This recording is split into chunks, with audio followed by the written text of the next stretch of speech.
听到没有？打方向有异响，明明很好解决，但是你去修理厂，你猜他敢收你多少钱？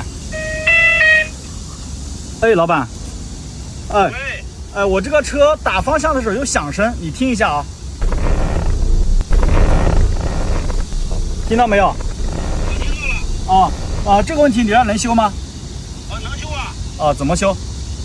你这个呀，得先换个方向机，换个下摆臂，你再做个四轮定位。对了，那个减震器也得换，要不然方向失灵就麻烦了。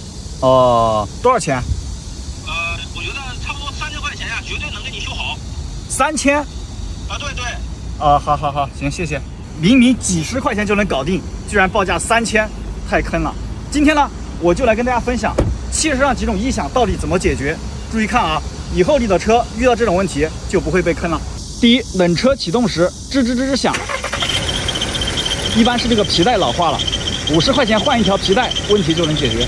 第二，过减速带时嘎吱嘎吱响，一般是这个平衡杆胶套缺乏润滑，不用花钱，把这个平衡杆胶套拆下来抹点黄油，问题就能解决。第三，原地打方向嘎吱嘎吱响，30块钱换一个减震器上面的平面轴承，问题就能解决。第四，原地打方向咯噔咯噔响，一般是方向盘下边的万向节有问题，50块钱给它换掉，问题就能解决。怎么样？是不是特别简单？怕你记不住，这里有一张表，赶紧收藏好，以后去修车啊，就再也不怕被坑了。关注我，每天学点汽车知识。